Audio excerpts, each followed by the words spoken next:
Мекенибизде саат 18. Ден соолук акылдуу адамдын энчиси. Иммунитет программасына кош келиңиз. Кутман кеч, кадырлуу замандаштар, сүйүктүү достор, жалпыңыздар менен дагы бир куттуу кечибизде үн алышканыма абдан кубанычтамын. Мынакей сиздер менен 5-апрель деп жаңы иш жумалыгын баштап отурган чагыбыз. Дүйшөмбү күн кечки саат 18:00. Демек бардык угармандарыбызды ден соолуктун камын көрүүгө, ден соолукту ойлоого жана ден соолукка күрөшүүгө чакырчу учур. Аты жөнүм Айнура Миназарова жана сиздер менен достор бүгүн дагы биз сөз кыла турган абдан кызыктуу, керектүү тема. Эне бул өлкөнүн келечеги деп бекер айтылбайт эмеспи? Албетте бала келечек, бирок баланы жарык дүйнөгө алып келген эне. Эненин бала чагы бул курсактагы кезден эле, түйүлүк болуп түйүлгөн кезден эле жана албетте өспүрүм курагы, бала чак куралыгы, жаш учуру мына ушунун бардыгынан көз каранды. Келиңиздер, бүгүн мен өзгөчө апаларды биздин эфирибизге чакыргым келип турат. Анткени сиздер үчүн эң керектүү маалыматтар бар. Психолог десеңиз психолог, гинеколог десеңиз гинеколог төрүбүздө. Бүгүнкү темабызды кыскача жаңыштыра турган болсом, бүгүн өспүрүм курактагы кыздардын саламаттыгы тууралуу сөз кылмакчыбыз. Чындыгында бизде көптөгөн гинекологиялык жакка тиешелүү маселелер уят деген нерсе ойдон калып калат, бирок бул жашоонун негизи. Же болбосо эне баланын, эне кыздын ортосунда керектүү сүйлөшүүлөр жок болгондуктан кыздар туура эмес жакка барат. Бул дагы бир адамдын тагдырынын талкаланышы. Ошондуктан энелер кыз бала менен кандай сүйлөшүүдө сүйлөшүш керек, кайсы темада сүйлөшүш керек, кантип туура сүйлөшүш керек. Өзгөчө акыркы учурда мен баягы күнү ооруканага барып келсем, ал жакта сколиоз болгон балдар көп экен, өспүрүм курактагы. Эмнеге дегенде, алар боюнун төшүнөн өсүп бара жатканынан улам кооптонуп, мындай комплекс болуп отуруп бүкүрөйүп калат дейт да. Эмне себептен экени? Бул анткени бала, кыз бала өзүнүн дене боюн туура кабыл ала албагандыктан.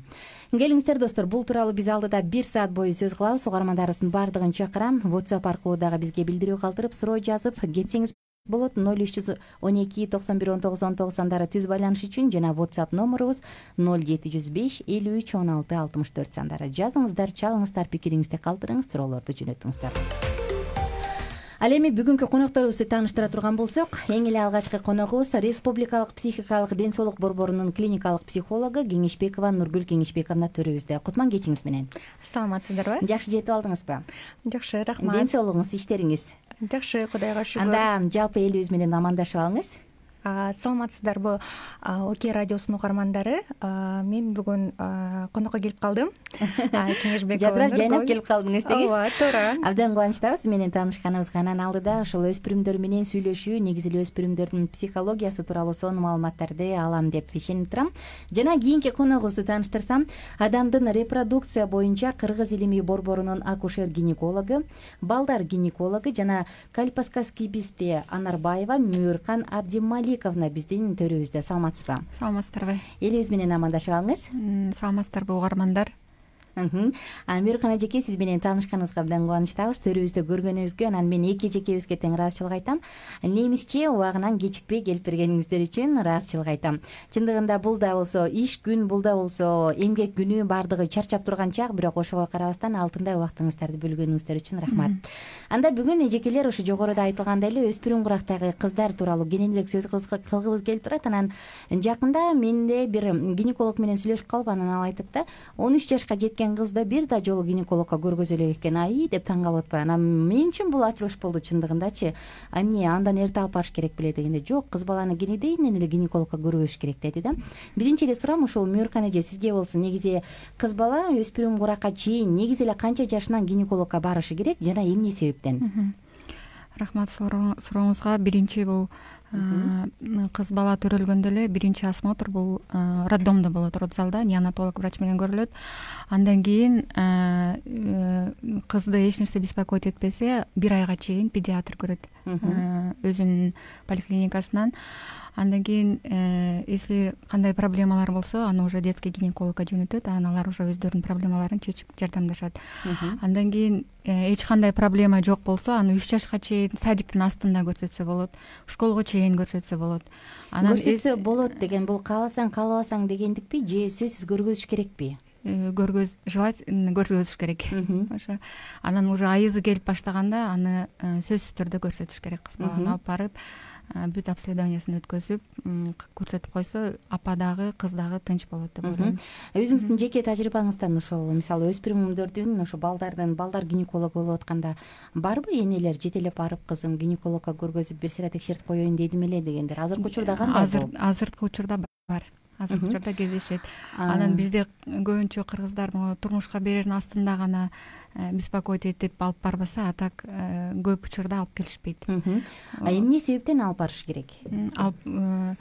Бул айызы туура убакта келип атабы, кандай келип атат, календарный цикл барбы, апасында жокпу, кыз балага түшүндүрөбү, түшүндүрбөйбү, ошолордун баарын караш үчүн, нарушение барбы, жокпу, ошолордун баарын текшериш үчүн. Кээ бирлер оорутуп келет, бул болмуш көнүмүш адат деп коет, бул туура эмес.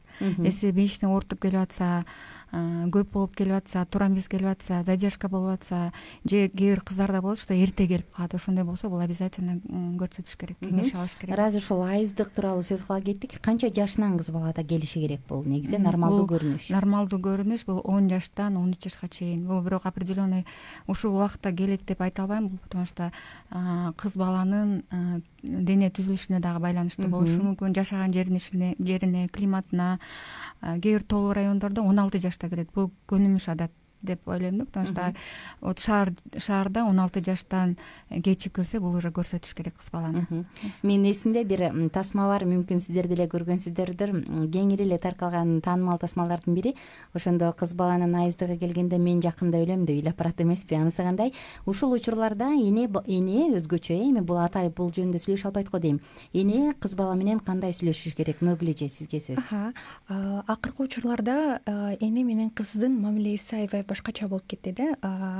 Башкача болгонуңуз? Ишенимдүү сезимдер жок эне менен кыздын ортосунда. Көп учурларда болсо кыз бала энесинен билгиси келет ошол нерсени, бирок энеси туура жеткизе албайт ал информацияны. Ошого байланыштуу булар социалдык тармактардан изилдегенге аракет кылат, өзүнүн чөйрөсүнөн аракет кылат экен да. Досторунан сурайт, курбуларынан. Бирок ал деле ошол чөйрөдө болгондукка байланыштуу ал информацияны жакшы биле албайт, ал делечи. Ошол себептен мен айта кетет элем, апаларга, энелерге бул учурларда 10 жаштан 16 жашка чейин деп айта кетти гинеколог эжебиз. Ошол убакыттарда алдын ала даярдоо. То есть бул ушундай айыз келет, то есть эмоционалдык колдоо көрсөтүү деп ойлойт элем да. Мисалы сиз ишенимдүү мамиле деп айта кетпедиңизби, жоктугунан депчи? Эми бул мүмкүн азыр энелердин көпчүлүгү бошобой калгандыктан, бул финансылык каражаттан, мүмкүн экөөнүн аралыгы көп баарлашуу жок болгондуктан, айтор себептер көп. Мен кененирээк эмнеге токтолгум келет? Ишенимдүү мамиле бул өзү эмне? Ошол жөнүндө айтып берсеңиз. Кантип куруш керек анда? Туура, ишенимдүү мамиле деген бул эненин сөзү авторитет болуш үчүн, кыз бала үчүн, ооба, апам айтты деш үчүн кандай мамиле куруш керек? Биринчи себептен кыз балага көңүл буруу. Бул абдан көп ролду ойнойт да кыз балада,чы. Ошол эле нерседе өзүңдү кандай алып жүрөсүң, эмне кылып жүрөсүң, мындай кененирээк кыз бала отуруп эне менен сүйлөшсө, эненин маанилүүсүн билсе деген мааниде. То есть бул жерден апасы кызы келгенде кандай нерселерди сүйлөшө алат, например, кандай суроолорду бере алат, бүгүн өзүңдү кандай алып жүрдүң школдо, эмне кылдың деген ошондой нерселерден деле мындай диалог болот экен да кыз менен эненин ортосунда. Ошондо кыз баягы энеси бар экенин, то есть ошол адамдан эмоционалдуу поддержканы ала алат экенин билгенде, кыз бала уже өзү биле баштайт. Мен ушул апама ишенсем болот экен, апама ошондой өзүмдүн жеке жашоолорумду айтсам, сырларымды айтса болот экен депчи. Анткени эне деген бул бизге абдан кыз балага, если экөөнүн ортосунда ишеним сезимдер болсо, кыз бала уже ачыла баштайт да. Анткени информацияны энесинен алган нерсе кыз өзүнө көбүрөөк мындай ал деле неметет, таразалайт да. То есть мен чөйрөмөн алсам кандай информацияны ала алам, эне менен алсам кандай нерселерди ала алам депчи. Ошого байланыштуу. Жакшы. Кийинки суроом Мөркан айым сизге. Ошол гинекологко барышы керек деп гинекологиялык суроолорго бир аз токтоло түшпөдүкпү? Эми көбүбүз билгендей, кыз бала кичинекейинен бат-бат тез даратканага чуркап цистит болуп көп ооруйт, көп кездешкен оорулар. Ушул оорулардын кенен бир аз болсо дагы кенени кеңири таралгандарына токтолуп берсеңиз. Кыз бала кандай гинекологиялык оорулар менен оорушу мүмкүн? Биринчи төрөлгөндө бул 3-4 жашка чейин сращение малых половых губ дейт. Бул педиатр көрүш керек, байкап билиш керек, же педиатр көрбөсө апасы билиш керек. Буларда бул врожденная патология эмес, бул болсо баягы личный гигиенаны сактабандыктан, көп памперс азыр колдонобуз, ошолордон көп кездешет да. Аларды анын кандай кесепети болот эгер ошо ойдон калтырып койсо? Бул кийин кыз бала ошо зара кыла албай, ошо дискомфорт, зара кылганда ыйлап, ушундай көп эмелер кездешет да. Ошон үчүн анын пеленканы мындай көрүнөт, ачык кыз баланы караганда эле, ошо педиатрга алып барганда же апасы караганда. Кээ бир апалар бар 3-4 жашка чейин, 1 жашка чейин билбей, ушу мындай кичинекей чоңоюп калганда, анан кийин, потому что азыркы убакта көп памперс кийгизишет. Анан памперс кийгизе эле билбейт кыз кандай зара кылып атат, кандай эме болуп атат, ошо кызарган, андай эч нерсесин билбей калат. Анан ошол убакта алып келиш керек, обязательно көрсөтүш керек да, гинекологко алып барып.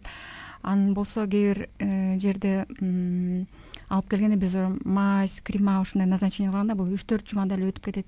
Анын мындай коркунучтуу эч врожденный патология эмес, бул ошо гигиенадан пайда болгон, дарыланат.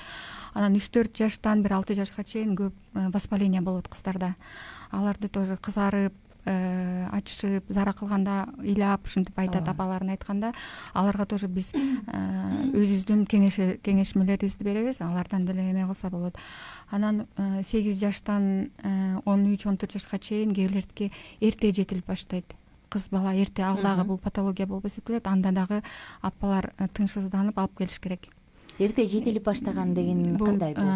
Кээ бирде 5-6 жашка чейин бир однократно 1-2 жолу кан келип кетиши мүмкүн. Ошондой убакта апалар тынчсызданып барып алып барыш керек. Анан жанакы ошо воспаление болгондой деп айтып атпаймынбы, ошол убакта алып келиш керек. Ошо жакшы. Өспүрүм куракта көбүнчө кыз балдарда бүкүрөйү, сколиоз көп өрчүйт экен да. Мен жакында травматолог менен сүйлөшсөм да айтат, анткени кыз балдар өздөрүнүн боюн туура эмес алып жүрөт, бүкүрөйүп жашырынат дейт, төшү чыга баштаганда дейт. Ошол денелик өзгөрүүлөрдү өзү туура кабыл алыш үчүн эне баланын ортосундагы сүйлөшүүлөр жөнүндө айтып берсеңиз да. Өспүрүм кыз бала өзүнүн денесиндеги өзгөрүүлөрдү канткенде туура кабыл алат, жок, бул табигый жаратылыш, бул нормалдуу нерсе деп. Бул жерден айта кетет элем, апасы кыз балага туура түшүндүрүп берсе, то есть бул биологиялык жактан туура эле нерсе, то есть бул кыз балада ошол нерседен өзүнүн этаптарынан өтөт деп түшүндүрүп бергенде кыз бала өзүнүн кенени алып жүрөт да. Бул жерден биологиялык жактан дагы физиологиялык өзгөчө байкасак, сөзүңүзгө аралжы ушул куракта мектепте өзгөчө шылдыңдоолор, аябай кеңири болот, төшү чыгып калыптыр, мынтип калыптыр, антип калыптыр депчи. Ушулардын баардыгына туруктуулук көрсөтүп, туруштук бериш үчүн кыз бала кандай фронтко муктаж? Бул жерден возрастной психологдор бар школдо, ошол жерден мен ойлойт элем, тренинг өткөзүшсө ошого байланыштуу абдан жакшы болот эле депчи. Туура айтасыз, баягы кыз бала жаңыдан өсүп келаткан, салмагы да көбөйөт, ошондой нерселерде беттерине безектилер чыга баштайт. Ошол нерседе кыз баягы өзүнө аябай көп комплекстер пайда болуп баштайт да. Мен андай кыз эмес экенмин, мен мындай кыз эмес экенмин депчи.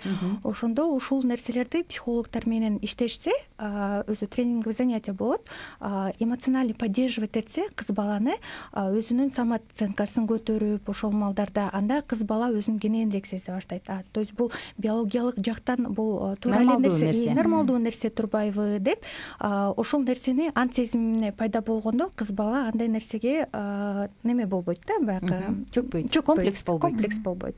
Эми биз фронтту айта кетпедикпи? Бул керек болсо үйүндө инилери же агалары бар болсо деле деп анан шылдыңдап ушундай бир туура эмес сөздөрдү айтат эмеспи? Мен ойлойм да, ушул ата эненин ортосунда, эне баланын ортосундагы мамиле, кыз 10 жашка чыкканда эле кой деп туруп баарын иреттеп, мындай шыпылдатып ордоруна кое калчудай нерсе эмес депчи. Мамиле негизи бул акырындык менен, кылдаттык менен түзүлчү нерсе го. Бала чагынан эле бир кандайдыр бир фундаменттер болушу керек да. Мисалы, эч качан энеси менен ачылып сүйлөшпөгөн бала 10 жашка келгенде эле ачылып сүйлөшө калат деген кепилдик жок да. Ошол пайдубалды кантип түзүш керек? Бул жерде кыз өспүрүм чоңоюп келатканда эмоциональный спад болот да. То есть ар ким ар кандай индивидуален, кыздарда дагы кээрлери наоборот аябай активдүү болсо, кээрлери пассивный болот. Анткени өзүнө баягы андай нерсесин айтып берүү бул абдан оор нерсе да. Бул подростковый периоддагыларга. Ошол себептен байланыштуу кыз бала энелери же атасы агасы байкай баштайт. То есть уже поведениялар өзгөрүүлөр болуп баштайт. Өткөл курак деп коебуз, өткөл курактагылар да. Ошондо өзгөрүүлөр болгондордо кыз менен сүйлөшсө, анан ал менен мындай конфликтный ситуация болгондордо карама каршы болбостон ошону эмоционалдык колдосо абдан жакшы нерсе деп ойлойт элем да. Бул атасы кыз балага аябай маанилүү нерсе болуп эсептелинет да. Анткени кийинки учурда дагы кыз менен, то есть өзүнө болочок жолдош издегенде дагы атасы если ушул убакытта эмоционально колдоп, кызым чоңоюп калган турбай деп ошондой важный сөздөрүн айтып отурса, атасы кийинки болочок жолдош табаарда өзүнө мындай кененирээк болот да, и өзүнө мындай кандай десем, идеал, өзүнчө бир идеал табылат. Туура, ошондой. Көбүнчө кыз балдар атасына окшоштуруп тандашат эмеспи жолдошун. Жакшы. Ушул эле өткөл куракка кайра эле кайталы. Эмне үчүн бетте безеткилер чыгат? Анан ар бир адамдыкы ар кандай деңгээлде чыгат, Бул өспүрүм куракта балдардыкы, кыздардыкы. Анан аны кантип туура дарылаш керек? Ушуга бир аз токтолуп берсеңиз. Бул гормон, организмде гормондун өзгөрүлүшү менен байланыштуу болот. Бул гормондор өзгөрүлгөндө кээ бирлердин бетине чыкканда обязательно врачка келип, гормондорун тапшырып, обследование өтүп, лечениясын алыш керек. Кээ көп кыздар кездешет, косметологда көп жүрөт да. Анан келип эч кандай пайда болбогондуктан келгенде биз гормондорун текшергенде ал жерде мужской гормон тестостерон повышенный болуп, анан биз назначение кылгандан кийин ошо беттери тазаланып эми болот. И бул гормон айызына дагы аябай эме берет, нарушение менструального цикла. Ошо кыздарды сурап келсең, ошо бетине чыгат ошол эмелер, и айызы дагы туура эмес келип калган болот да. Ошондо биз гормондорду назначение кылганда нарушение менструального цикла да кетет, бети дагы тазарат, өзү эме болот. Демек, эгер безетки чыкса, ай бул убагы өтө жөн койду, энелер көбүнчө ата-энелер айтат эмеспи, ай жөн койду, бул туура эмес экен да, барып алдын ала гормондорго тапшырып текшерилгени туура. Гормон текшерип, УЗИден өтүп, полностью обследование кылыш керек. Андай кыздар кылдатык менен кылбаса кийин бул ошо бетине чыккан нарушение менструального цикла буларды алдын албаса кийин тукумсуздукка алып келет. Ошо тукумсуздуктун алдын алуусу ошончолук коркунучтуу, Ошон үчүн обследование обязательно керек гормондорго. Потому что азыр аябай көп тукумсуздук. Аны сурап келсең бүт ушундай нарушение менструального цикла, бетинин бузулушу, денесине ошондой башка эмелердин чыгышы, ошо бүт оволосение вокруг соска, по белой линии живота, ичин астына бүт оволосение, ушулардын баары ошо гормондордон болуп эсептелет. Мисалы, айыздык жөнүндө сөз кыла кетпедикпи? Ушул айыздык циклдын бузулушу эмне себептен болот? Буга эмне себептер? Гормондордон тышкары да кандай себептер? Стресс, климат, питание, ушулардын баары көбүнчө действие кылат да. Алар туура келиш үчүн.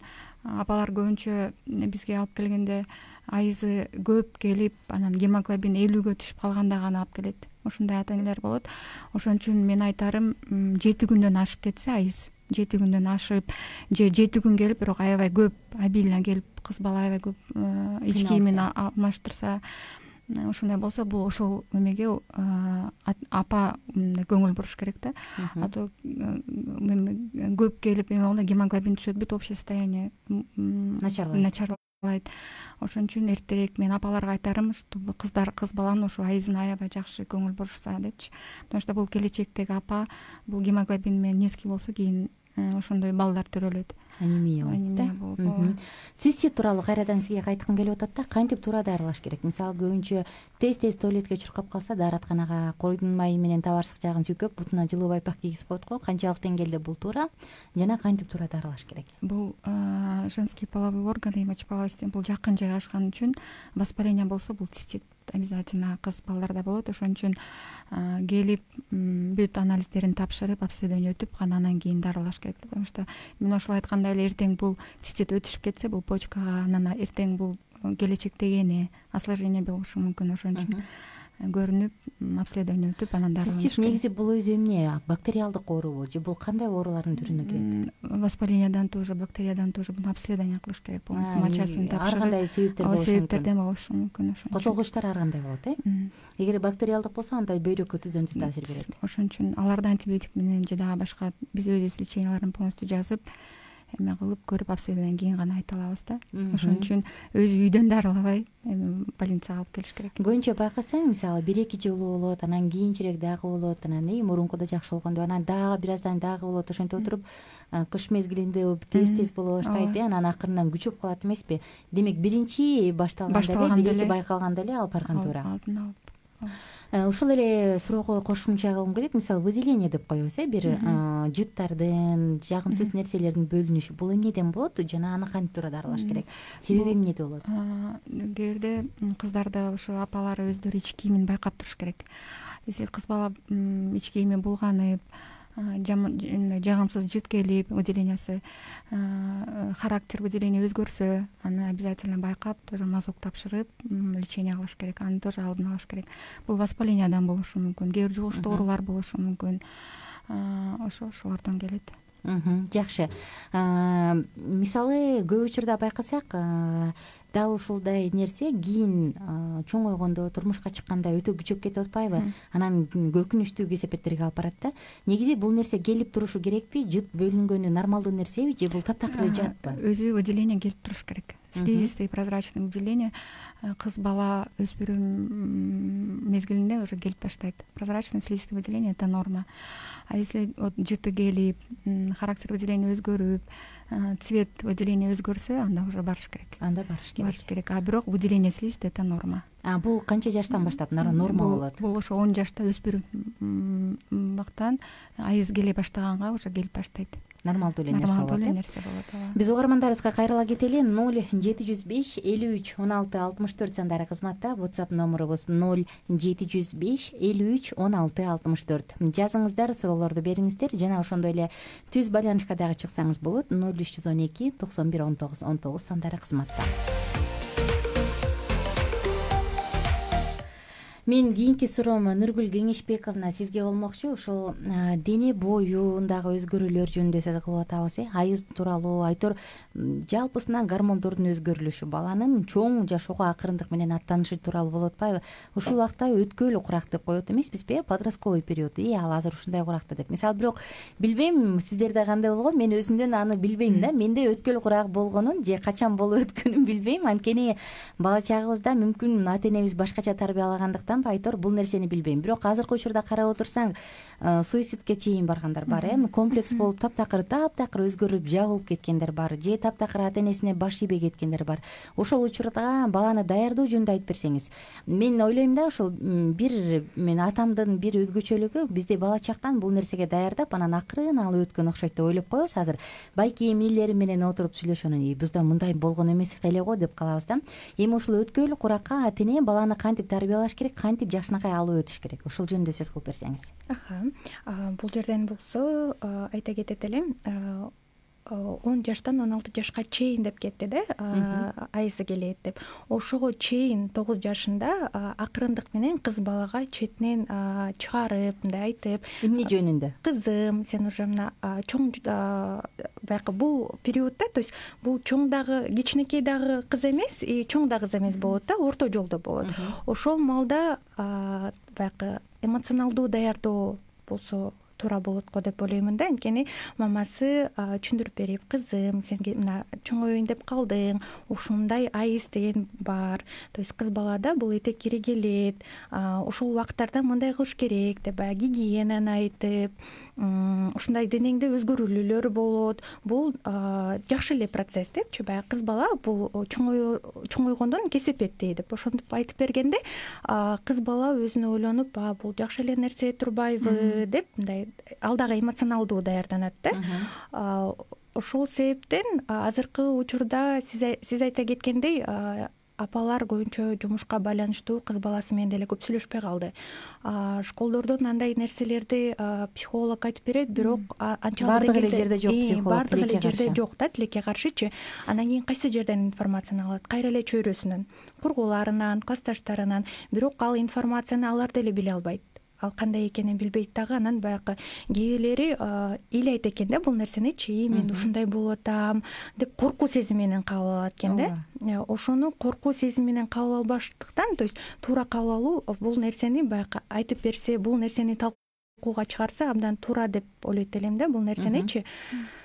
Ушул эле өткөл куракка баланы кантип тарбиялаш керек? Ушул суроону кайра кайталагым келип турат. Мисалы, өткөл курак келе жатат, бала 7, 8, 9 жашка чыгып калды. Эми кантип тарбиялап, кантип жашынакай алып өтүш керек? Анткени баарыбыз баягы тамашалап айтып калат эмеспи? Кичинекей кезинде, ой, менин ата энем баарын билет. Анан өспүрүм куракта көрсө эч нерсе билбейт турбайбы дейт. 25 чыкканда анан менин ата энем туура айткан турбайбы? Анысы кандай? Ушул өспүрүм куракта кандайдыр бир туура эмес каталарга барбаш үчүн, баланы жакшынакай абийдан алып өтүш үчүн, ушу эненин тилинен, ата эненин тилинен чыкпагандай алып өтүш үчүн кандай сүйлөшүүлөрдү жүргүзүш керек?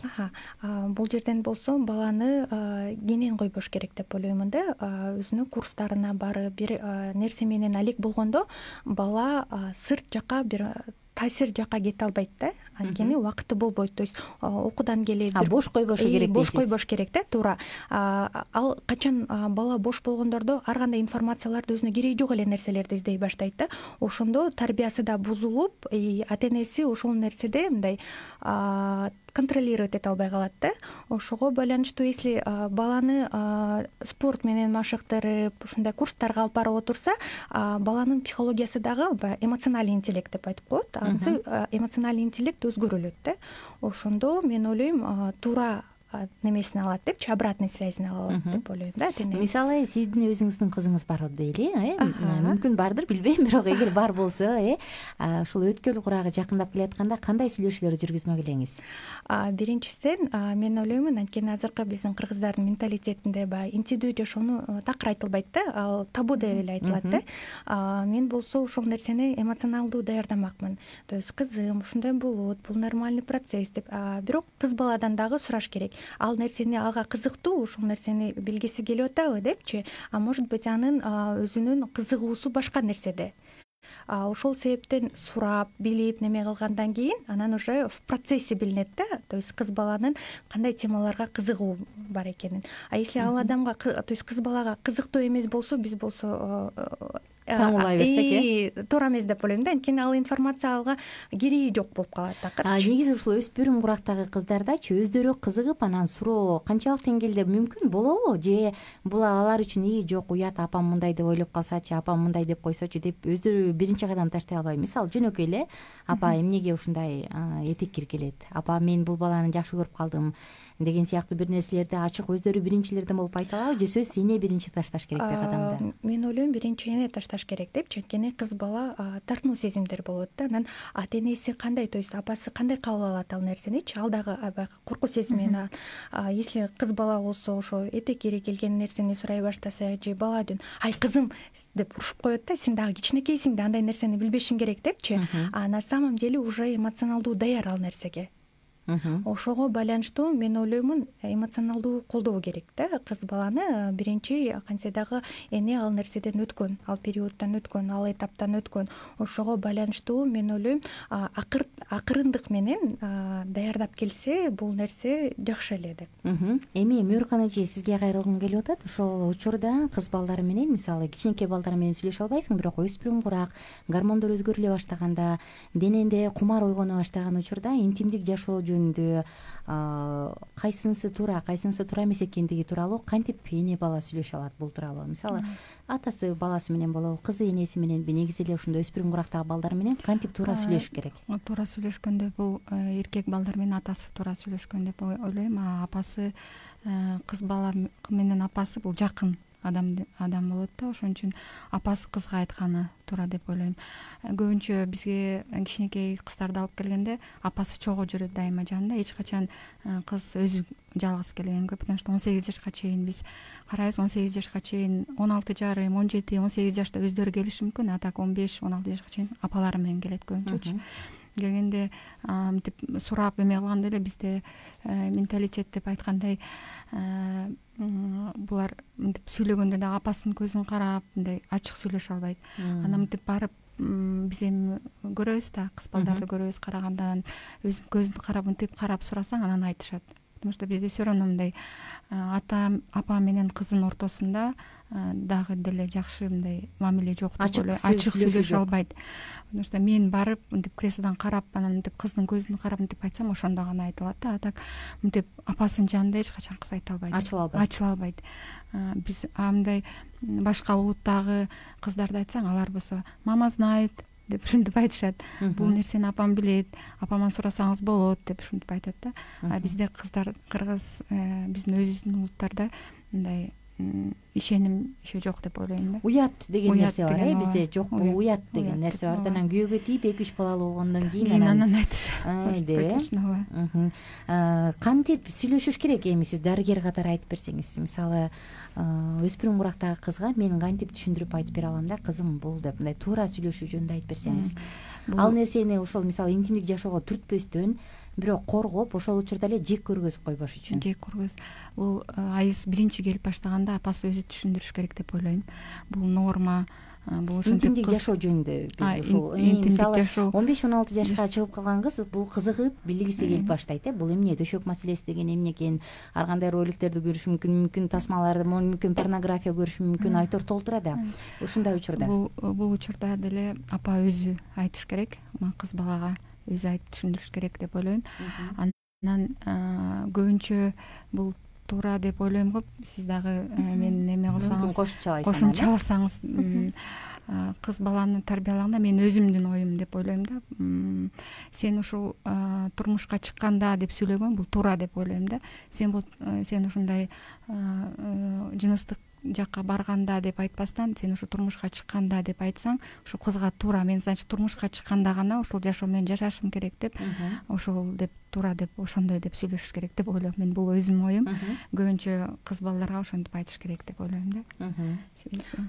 Бул жерде мен айта кетер элем, баягы кыз балага интимдүү жашоону айтып берсе, баягы ал информацияны улуу адамдардан билгенде туура кабыл алышат да.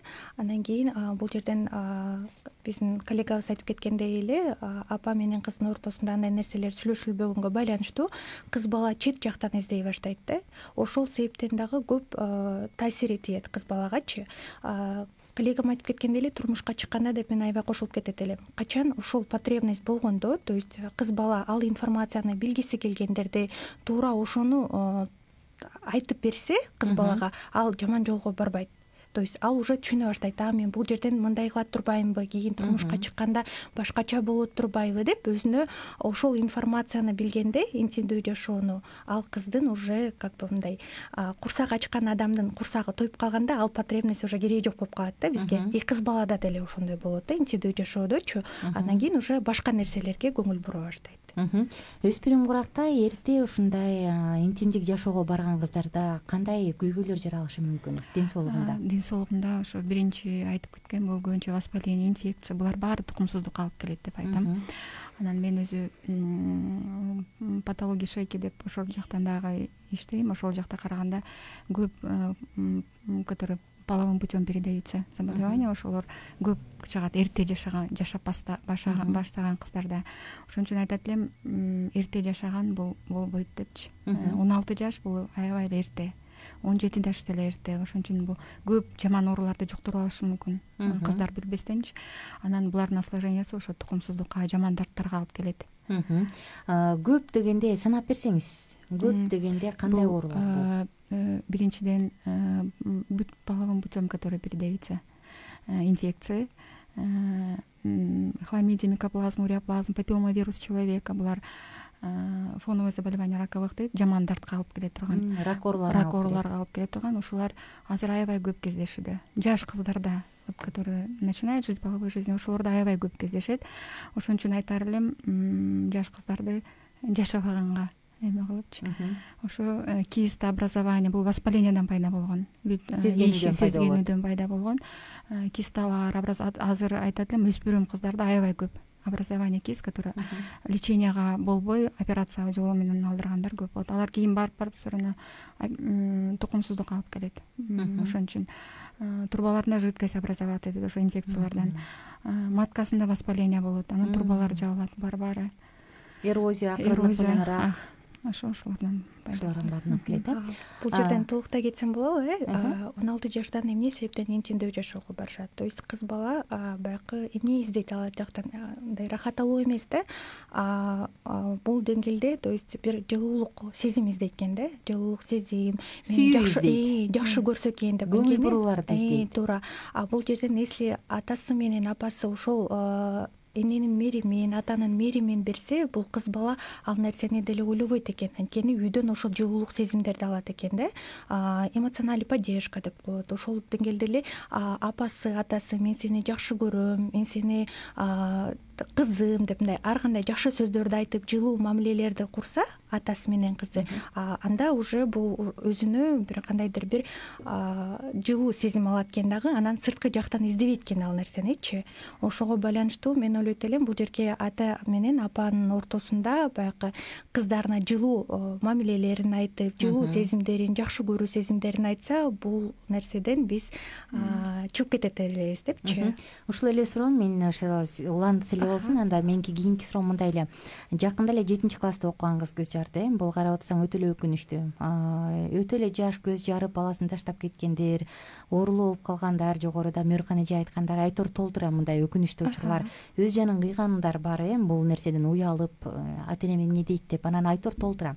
Кыз баланы турмушка чыкканга чейин өзүн таза сакташ үчүн ата-эненин негизги милдеттерин айтып берсеңиздер. Биринчи сиз жогоруда айта кеттиңиз, кайрак айтпай эле коелу, бул сүйүү, мээримге бөлөө деп, жетишерлик көңүл буруу деп. Дагы кандай кылганда ошол кыз баланы биз турмушка чыкканга чейин өзүн таза сактаганга жардам бере алабыз?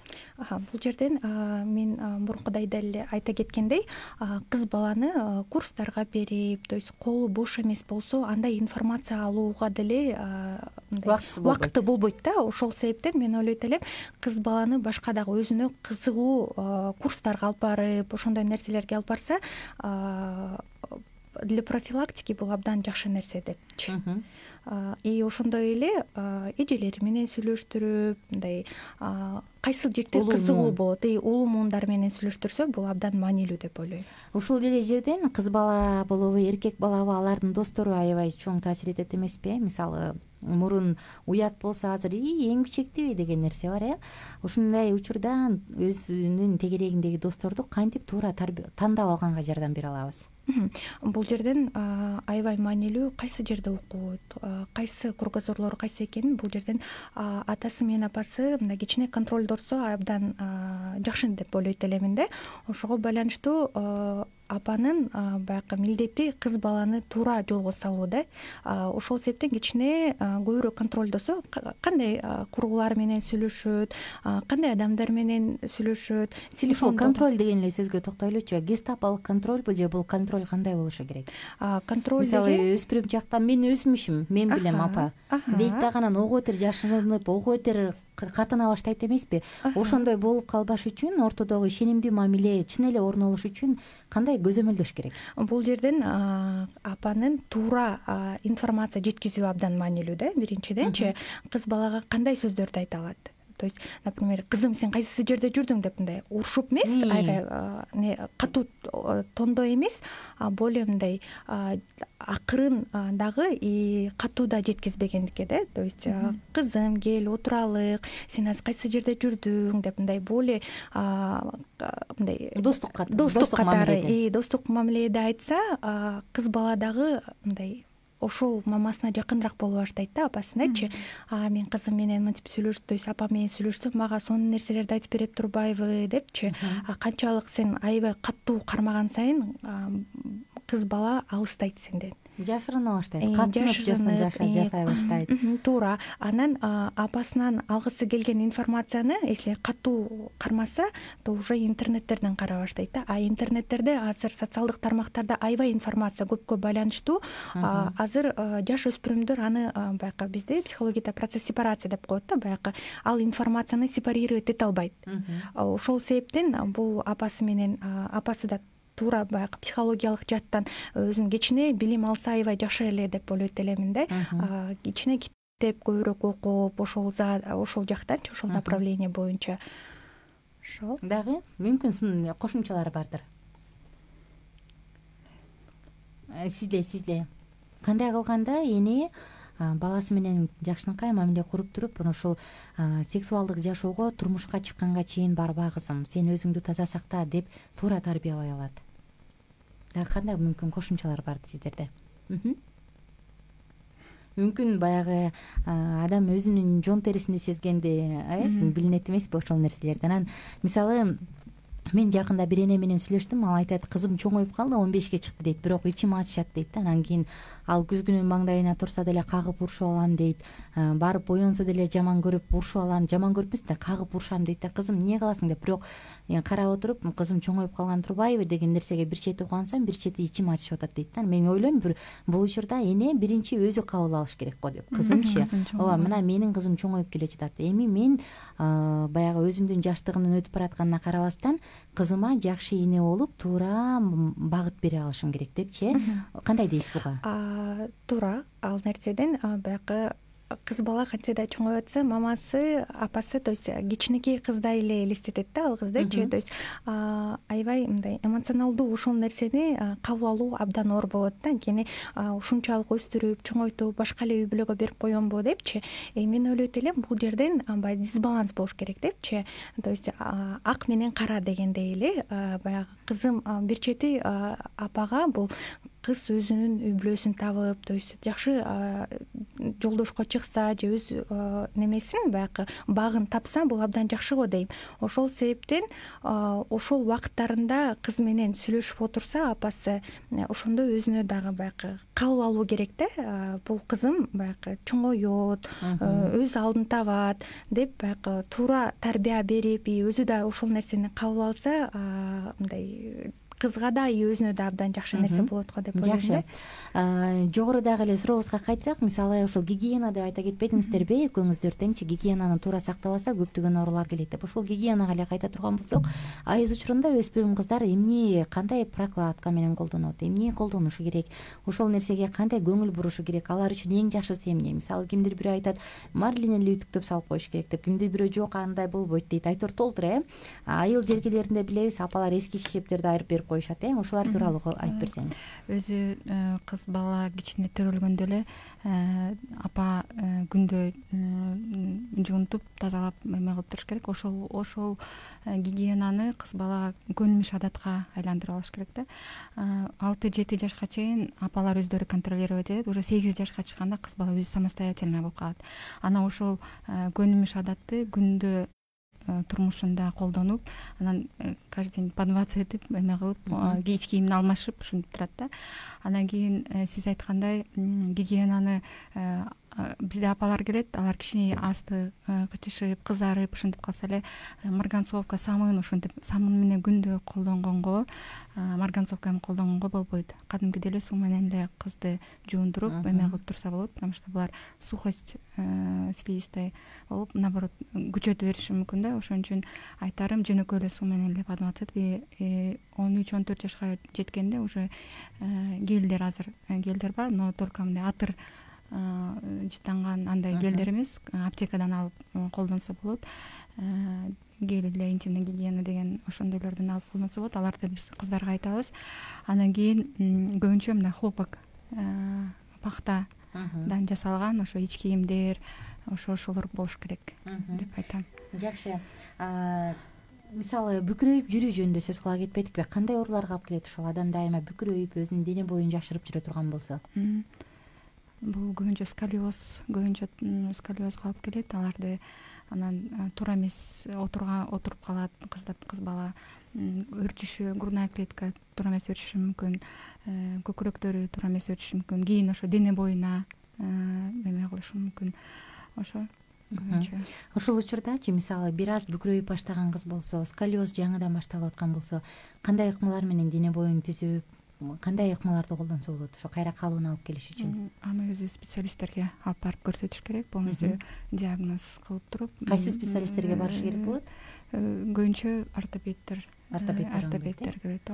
Бизде билдирүүлөр бар, анда карай кетели. Билдирүүлөр бар, бизде карай кетсек. Кутман кечиңиз менен Айнура эже, үнүңүзгө береке, коноктор, айымдар, саламатсыздарбы? Менде мындай суроом бар. Кызым учурда 10 жашка чыкты, бирок уже эле жабыла баштады. Кандай кылып ачып, кандай кылып ачык сүйлөшсөм болот? Эмне кылсам дагы маанайы көп көтөрүлбөйт дейт. Сизге окшойт, бул суроо. 10 жаштагы баягы эмоциональный спад болот деп айта кеттик. Бул ушул чоң өспүрүмдүн убактына өтүү да.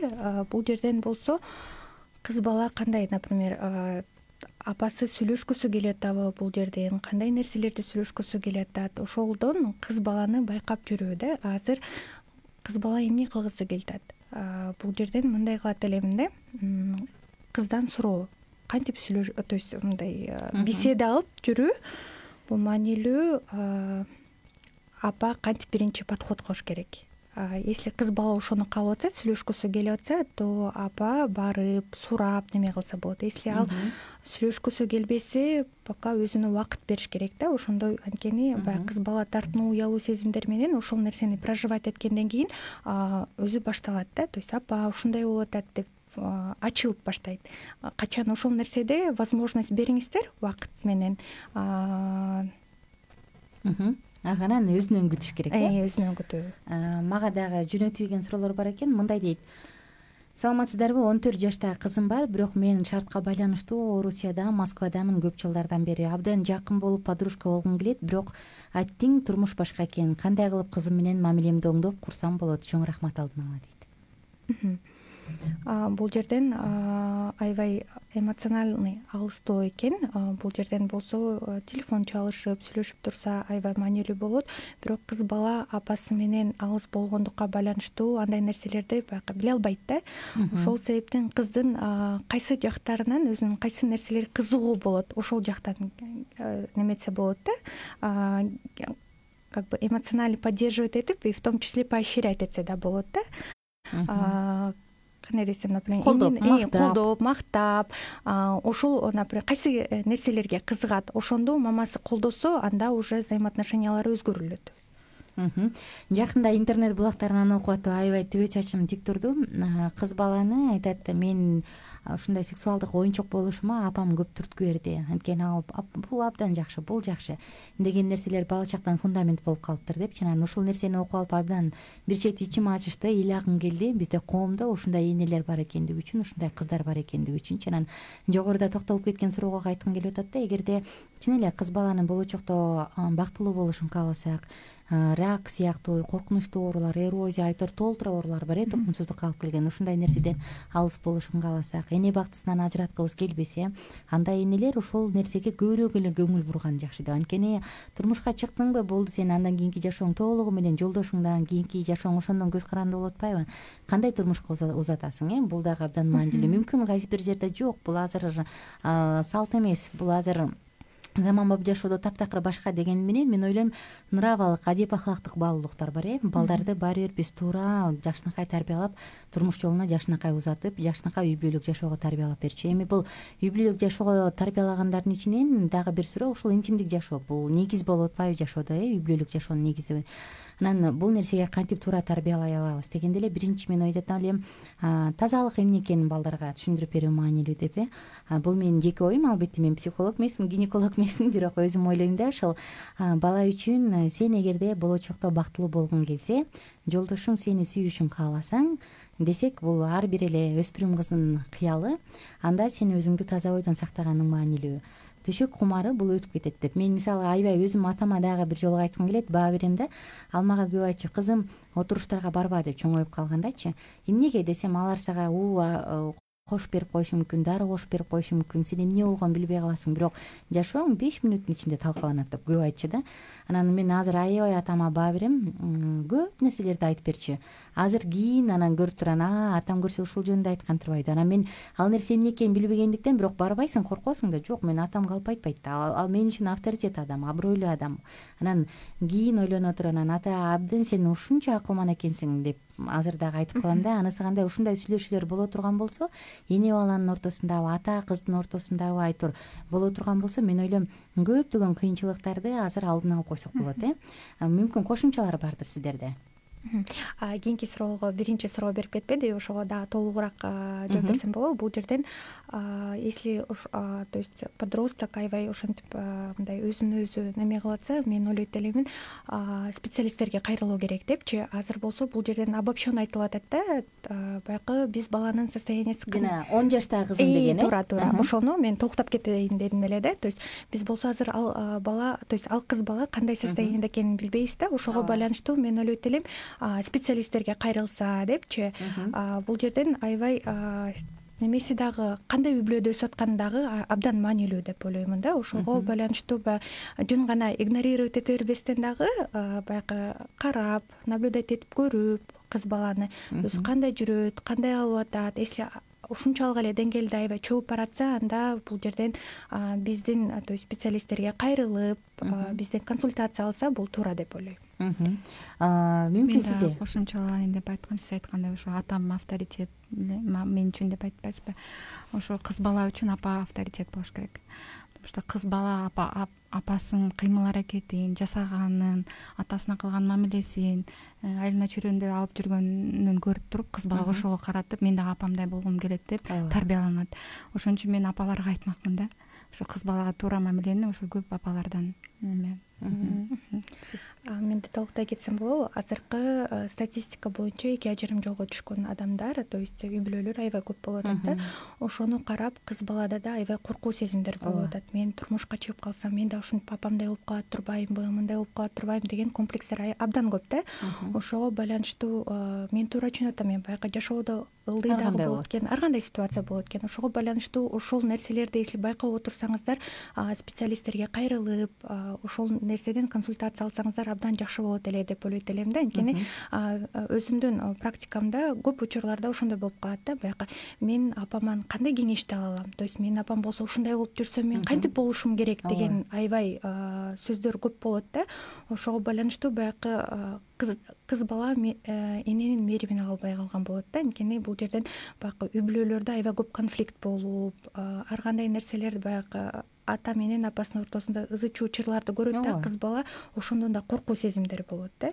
Мен ушул соңку суроом ушул болчу да. 2 ажырым жолдо жүргөн балдарга кандай туура тарбия бериш керек деп сиз сөздүн учумун баштап калдыңыз. Улантып берели.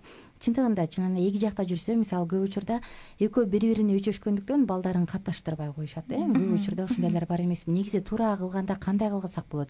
Тилекке каршы болуп атат 2 ажырымга түшкөндөр, бирок болбой койсо жакшы болмок, но бирок болуп аткандан кийин эми кандай кылыш керек? Ушундай 2 ажырымда жүргөн ата эне балдарына карата мамиле ушинтип жок деп жолдошун жазалаш үчүн же келинчегин жазалаш үчүн көрүшпөйсүң, жок анда 1 жылда 1 жолу туулган күнүн келесиң дегендер туурабы?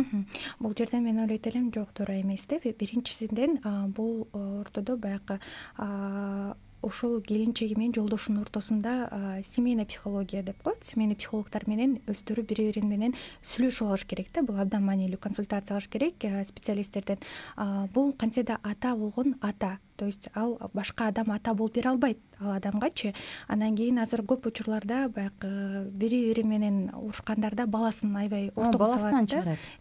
Бул жерден туура эмес деп ойлойм. Анткени ошол нерселерге байланыштуу балдарда аябай панический атака деп коет да. Баягы жүрөгү катуу согуп, аябай тревожный состояние болуп, бизде ошондой пациенттерибиз көп түшүп атат.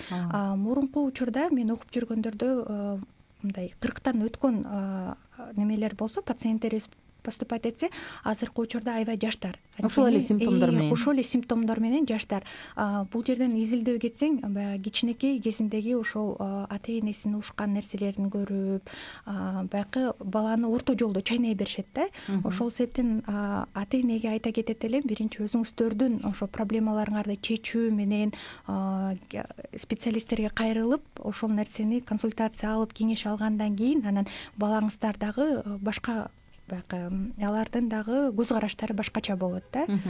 Анан балага да өсүшүнө да и психологиясына дагы мындай терс таасир бербейт, терс таасир этпейт да. Ошондо менин жеке оюмда эми ата эне экөө урушса, аял күйөө, анда экөөнүн урушу, бирок балдарды бул учурда жазалабай эле койсо депчи, мен ойлойм да. Мына сен мыйзам боюнча дагы жараткан Кудайдын алдында да сен мунун атасысың, же энесисиң, кам көр, алиментиңди төлөө, материалдык жактан кам көр, бирок эмоционалдык жактан да калтырып койбо. Мына сен мунун тарбиялачу адамысың деп эле канчалык бир деңгээлде мындай жолугушууларын чектебей эле койсо туура болобу деп ойлойм бул жактан дагы. Биздин саатыбыз соңку мүнөттөрүнө келип калды.